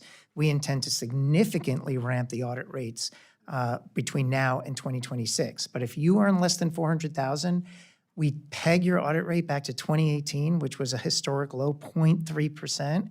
Year over year, my goal and my intention is that those taxpayers will not see an increase in that 2018 rate. So maybe you can help me understand the difference in the chart that I've got here that was taken straight from the data book that I referenced a while ago. And I pulled this data directly from your agency's own book. The Inflation Reduction Act seems to have a concentration of audits against the lower and middle-class American people. In fact, it looks like it's not about 95.5% of the audits have been conducted on folks making less than $500,000. And so can you tell us what is the difference between your claim that folks making less than $400,000 are not being targeted and my calculation of the table that I've referenced to? Yeah, I can explain this. What your table is reflecting is audits that were closed, that were started 2017, 2018, 2019. It takes sometimes months, but often years for an audit to close. And so what you have, for example, is for large corporations, the audit rate, and that for $250 million or more in assets, the audit rate was 8.8% in 2019, and we plan to get it to 22.6%. That won't be reflected in our data book for a few years. So the bars that you are demonstrating are reflecting a pre-Inflation Reduction Act set of audit activity that is kind of closing up now. What has been started since the Inflation Reduction Act and what will play out in future data books is the bar chart will shift dramatically to the right as we ramp up, as I mentioned, from 8.8% to 22.6% for our largest corporations, and from 11% to 16.5% on wealthy individuals, and on and on. And so are you claiming that the audits prior to 2018 were targeting 95.5% of the returns for folks less than $500,000, but we expect to see that lower after the inflation? Well, the thing, I think also your data is raw data versus percent audited. So that would be another clarification to make. What I'm suggesting, and I'm happy to brief you separately and get in the details. And by the way, the data book in the future will be listed at 400,000 rather than 500,000 to help with the transparency. What I'm suggesting is that on a probability, you're a small business, you're a middle or low income individual, your probability of audit has not changed. It'll be the same probability that it was in 2018, and it'll be that way for years. And by the way, 2018 is a historically low audit rate. So there should be some degree of comfort in the fact that I am publicly committing to, and there'll be transparency in future data books, that we are not intending to, and I've ordered the team not to, raise that audit rate above that 2018 level. The opposite is true for our higher wealth filers, whereas I've stated publicly the intention, the marching order is to raise those audit rates. Now, this will all be tested in public data that will be available in the future. The issue is that it takes time for these audits to unfold. An audit of a large, complex corporation can take a long time before it's closed out. We will announce, consistent with what we can do under the law, when we send new waves of audits. For example, we announced recently that we sent audit letters to 76 of the largest partnerships in the world. But in terms of when those close out, that'll take some years before they close out. And so I think I hear you saying, don't trust the data that's reported now. It's No, different. you can trust it. It just calibrate it back to the sweet spot of when these audits were issued is pre-Inflation Reduction Act. That's all I'm saying. It's trustworthy data. I'm saying the timing to assess whether we met the commitment not to increase audit rates on people over 400,000 is happening in real time. It's actually, as I said in my testimony, tax year 23, which we just completed, is the first full tax year post-Inflation Reduction Act. The audits of tax year 23 taxpayers, those people, that's kind of in more in the future than in the past in terms of the schedule for those audits. I've gone well beyond my time, Mr. Chair. I apologize, but I would appreciate the opportunity to engage with your office further to get a better understanding, because the data that's available to us now Yes.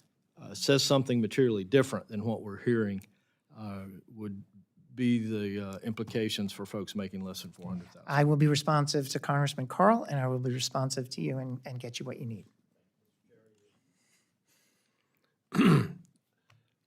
It's been recognized by the ranking member and myself that we have time for round two. I know you're having so much fun here. You want to continue this? I'm ready. And I'll start with myself again. The IRS Advisory Council Public Report that was published in November of '23 recommended that the reporting threshold for Form W-2G be increased to $5,000. As you know, the threshold of $1,200 has been a static amount since 1977. In February 2024, I co-signed a letter with several of my appropriations colleagues on this issue.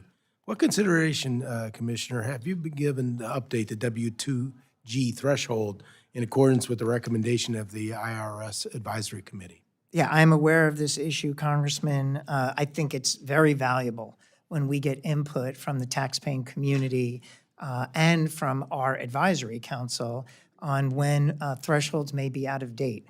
As I've mentioned throughout this hearing, the determination of something like that is of a regulatory nature, and therefore, while they would consult with me, the decision rests with Treasury, the Office of Tax Policy, in consultation with the Secretary.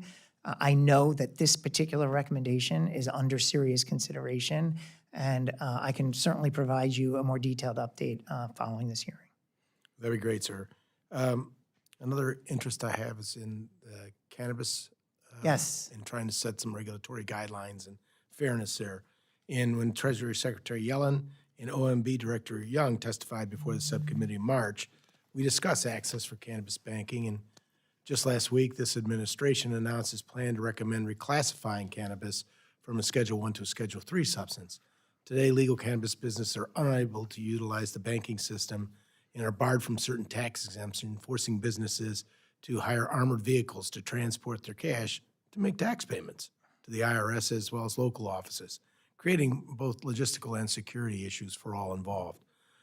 Commissioner Werfel, have you seen or have you thought about any improvements to the process Yeah. of how these legal cannabis businesses pay their taxes?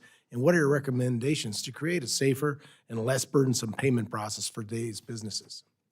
Yeah, Congressman, the announcement on the change in status for cannabis is recent, and what we need to do in a moment like this is understand the implications that this change will have on a whole variety of different elements of this part of the economy. As you mentioned, what will their status be with respect to financial institutions? Will they remain mostly a cash-based industry, or will they move into something other than cash? All of these things are important moving pieces for the IRS to determine how this emerging and changing industry is assessed at the right level and paying what they owe. And so there's more work to do. I think based on my reading of some of your comments, you're asking all the right questions in terms of what do we need to anticipate given this change. We shouldn't just sit on our hands. We should be active and looking at what steps we need to take, and we need to interact with this community and make sure we understand and talk to them. I mean, typically when we engage with industries, we find that they're very amenable to discussing and getting a better understanding of clarity of what they're going to be expected to do. Certainty, tax certainty is one of the Taxpayer Bill of Rights. It's not a good thing if you're operating in ambiguity. It's a stressful enough situation to pay your taxes, but if you have ambiguity. So my commitment is to work with you and this community to understand how this change evolves the industry and make sure we set up the right tax structures for them to operate in. And wouldn't it be fair to say that if given the opportunity to have banking system involved in this process, it would make life a little bit easier for you? Because you'd be able to have a third party in which you could judge the finances? Yeah, I mean, I think history has demonstrated that when we get third-party information, 1099 reporting, it drives a lot of integrity and quality control into the system. It reduces the number of uncertainties and variables. It often is helpful for the taxpayer because they're aware of what the IRS has been informed of in terms of income. So in general, yes. With anything, I'm sure there are tensions, paperwork, burden, privacy, all these other issues that will surface. And my job will be to be at the table and explain what the various trade-offs are from a tax administration standpoint. And I've heard you discuss this with others about trying to make the office as user-friendly as possible.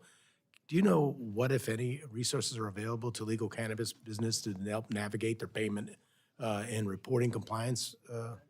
Typically what happens when we have an issue like this or an emerging change in an industry, for example, new currencies, new tax credits where people that previously didn't have eligibility now have, like car dealerships in the case of the Inflation Reduction Act, we build a collaboration and engagement.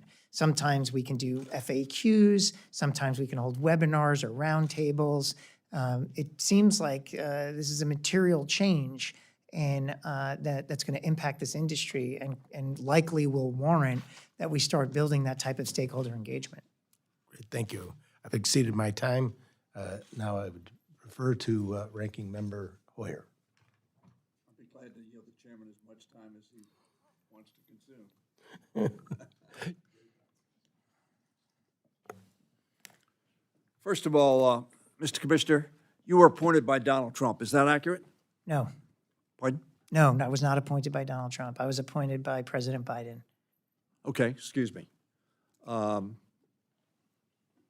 got some misinformation. In any event, I'm going to make my point anyway. Mr. Rettig, one of your predecessors, and you essentially have represented a nonpartisan, bipartisan view of the revenue flow of the IRS and the impact on its ability to do the job that has been given to it by the Congress of the United States. Would that be an accurate statement? Yeah, my predecessor, Commissioner Rettig, was a significant champion for the IRS workforce and for the dollars that we needed to get the job done. Mm-hmm. Now, unfortunately, Mr. Edwards left because I wanted to refer to his chart. And did you went up and looked at it? Yeah, I real quick. couldn't see it from What was here, the time period for that chart? Did anybody recognize it? Did you see anybody? It talked about the close of audits in 2023, if I recall. And the reality is that because of some audits take months, but many audits, especially conflicts, take years. So the closeout date is very different than the inception date. Yeah. My point is, I like that chart. And that chart reflects a reality that under $400,000, if you have an audit, essentially, on average, it's a 1-to-1. You spend $5 to do and you save $5. You find $5 in fraud or underpayment. If you audit a millionaires, you get 12 times the expense. So you have a 12-to-1. Now, it is interesting that in the last 10 years, we have audited many, many, many more people under 400,000. Why? It's easy. So you can conduct audits. You don't get much money because the payments are relatively small, and because probably 90% of those, I'm just taking that off the top of my head, don't have a figure, have every week, every bi-week, every month, we collect their taxes. It's the corporations, it's the pass-throughs, it's the partnerships, et cetera, that you don't do that with, which are much larger, which is why you have 4, 5, 6, 12-to-1 return on the audit. So I want to see because he makes our point. To the extent you underfund enforcement, and enforcement has been reduced 22% from 2010 to 2019. Hopefully we have more relevant, more recent statistics than that, but has been reduced 22%. Returns are up 7%. That's a 39% difference there, or 29%, excuse me. So it is not surprising that we have that $687 billion underpayment. Why? Not just because it's just the cheats, or strike that, people who don't pay what they're supposed to pay, but it is also because those who know that there's $687 billion owed, they may not ever be caught. So not only our tax system, one of the great things about it is a largely voluntary system, one of the most voluntary in the world. I think we're now at 87% or something like that. 80, yeah. Is that correct? Just north of 85%. 85%. In that ballpark. But frankly, to the extent we reduce enforcement, with all due respect to all of us, if we think, well, maybe it's due and maybe it's not, I'm not going to pay it. And if they catch me, and I pay it. That's why this enforcement system is so critically important. It's also not unusual that those who make the most are audited the least. My, isn't it nice that we don't, for all those people who give us all these big contributions and all that sort of stuff, we won't look at you so much. We're going to look at the little guy a lot, which is what that chart showed. Now, I hadn't seen that chart before, and I don't know the basis, so I have to analyze it. But the EITC, I was glad to hear you say, they don't make anything hardly. They're scraping by. They have it tough. And we want to really look at them. Is there fraud in the EITC? There absolutely is. Why is there fraud in the EITC? Because human beings are participating in it. And human beings want to try to pay as little as they have, me included. But some people cheat. And they claim they are who not. You don't collect much from them because they don't have much. But that's why so much time was spent on it, because we want to see that little old lady who's driving the Cadillac coming and doing the food stamps at the grocery store.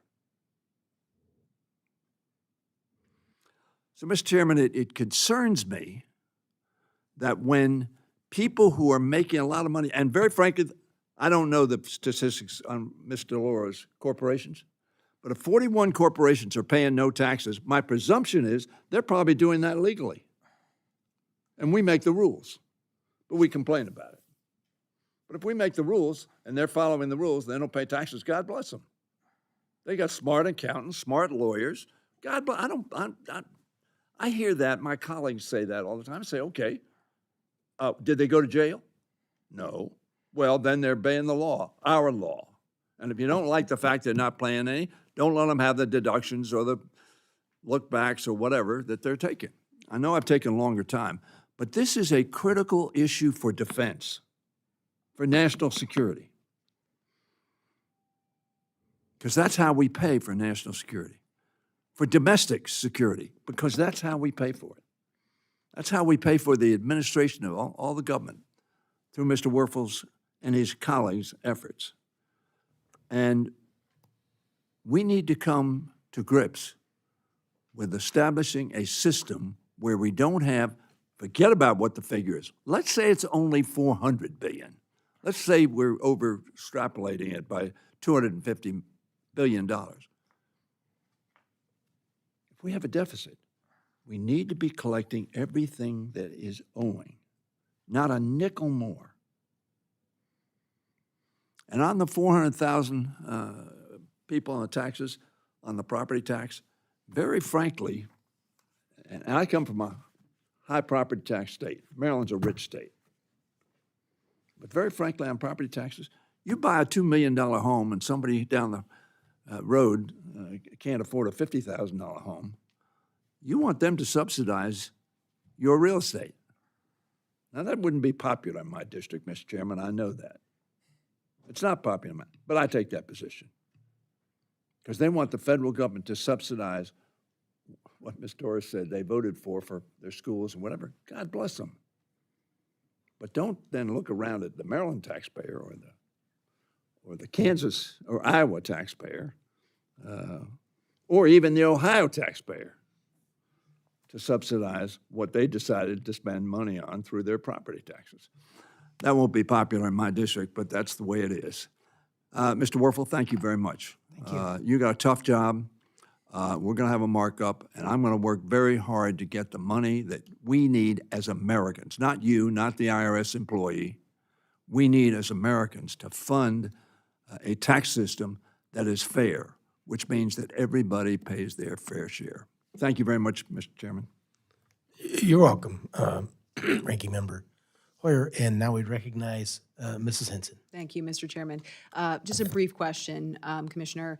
Obviously, the ERC tax credit, in your testimony, you say that there is still a moratorium on processing those claims because of the fraud, the high amount of fraud with that. And I certainly appreciate the efforts there to combat that fraud.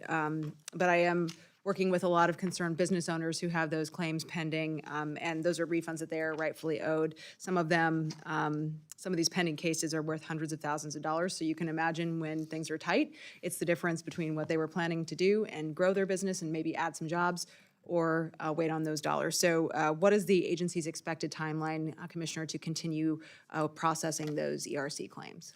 Well, we're still processing claims received before September 14th, 2023, when the moratorium started. Since the moratorium, we've processed more than $2 billion in claims. It's those that received after September 14th that we are not currently processing. Do you have a timeline for when you might begin processing those? I don't have a Get caught up? timeline. What I had stated earlier was after filing season, we were going to conduct or during filing season and leading to after filing season, conducting an assessment of our inventory to figure out the best way to proceed.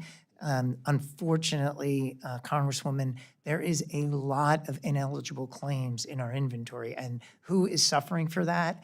The eligible claims. There are small numbers, but hard to find.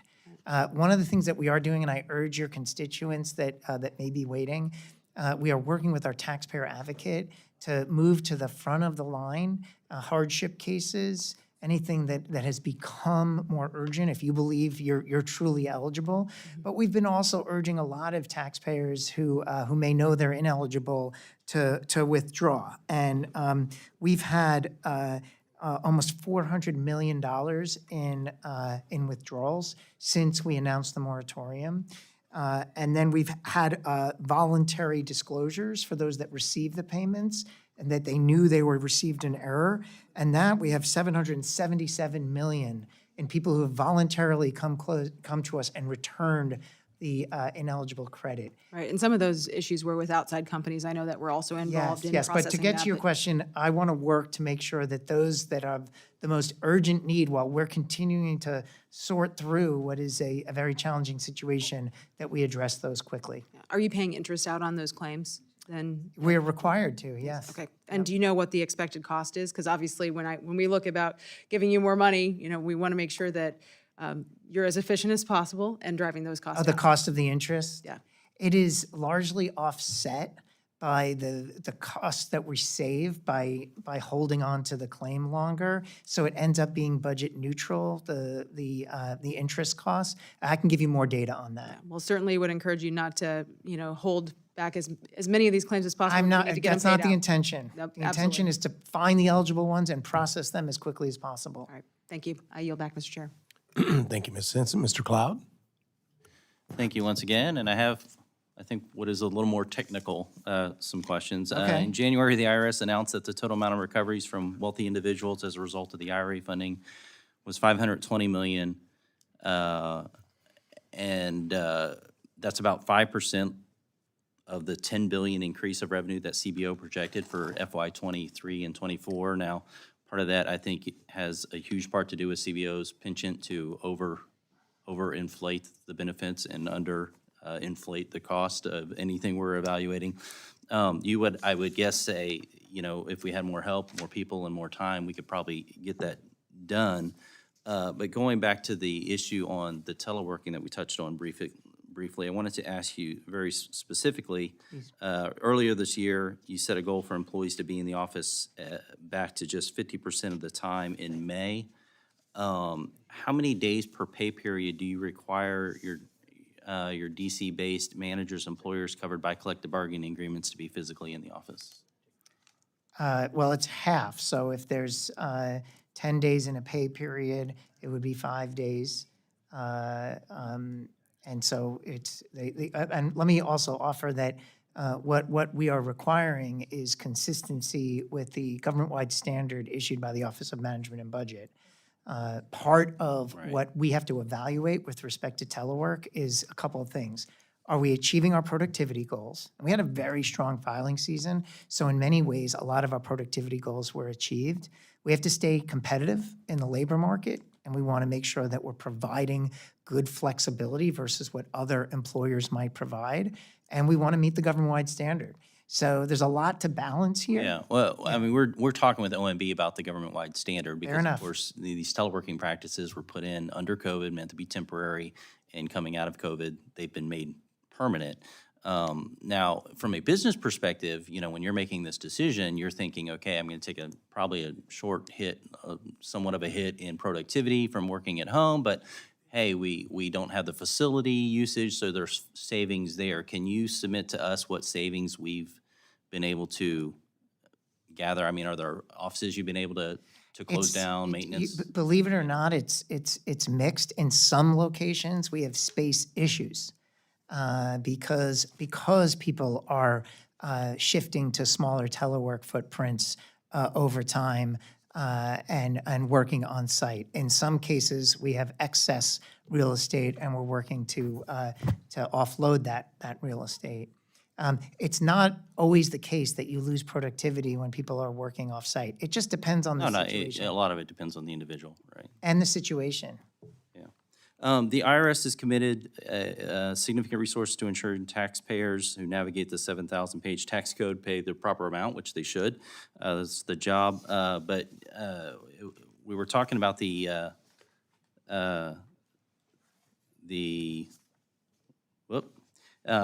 FY '23 Treasury reported a staggering 33% of improper payments for the earned income tax credit. So we were just talking about that. Yes. What are you doing to reduce those improper payments?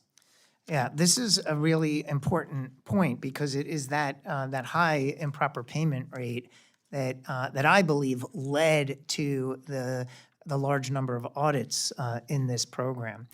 We have to balance. There is a part of that error rate that is more concerning than another part of that error rate. So part of that error rate is direct fraud or a nefarious preparer who steals the EITC from the eligible applicant. And part of that error rate is the dependent child lived with the parent for 4 months out of the year rather than 6 months out of the year, and that's the eligibility issue. In a constrained resource environment, we have to make choices. Can you And break that down for us, maybe? Like that 33%? I mean, 33%. yeah, yes, we can get you more information on that. I would say that a large part of the error is kind of more of this technical error where it's the number of months you've lived with your dependent child. What my commitment is on EITC improper payments is to go after and correct the errors that are more nefarious, that are more likely to compromise trust in the tax system. I wish we could get all the error, but we have to prioritize. I have just a couple of seconds. I don't have any reason to think anything about these questions except you mentioned that the IRS does not sell data. I was happy to hear that, but that sparked a couple questions for me. Please. Do you purchase data? Do we purchase data? I don't believe we purchase data. I mean, And- maybe we and- purchase benchmark information on real estate Well, on costs. individuals, on people. No, we Yeah, do not. On citizens. We do not. Do you share data with other agencies, or do other agencies have access to your data without a warrant or subpoena? Yes, under section 6103 of the code, there are statutorily established data sharing environments where, like, for example, we share data with HHS to help with their child support enforcement. We share data with the education department as around aligning with student aid eligibility. So there are these buckets of areas, but otherwise, beyond, if it's not prescribed in statute in section 6103, we do not share it. Thank you very much. I yield back. Thank you, Mr. Cloud. Commissioner Werfel, all good things must come to an end. There may be some members that would also like to submit questions for the record. Absolutely. Please submit any questions for the record within the next 7 days. And I'd ask you, as I have other people in the past, to try to respond to those, as you said you Yes. would, within 15 business days after the receipt of them. Again, I'd like to thank you for being here today and the opportunity to have this discourse with you. And this meeting is now concluded.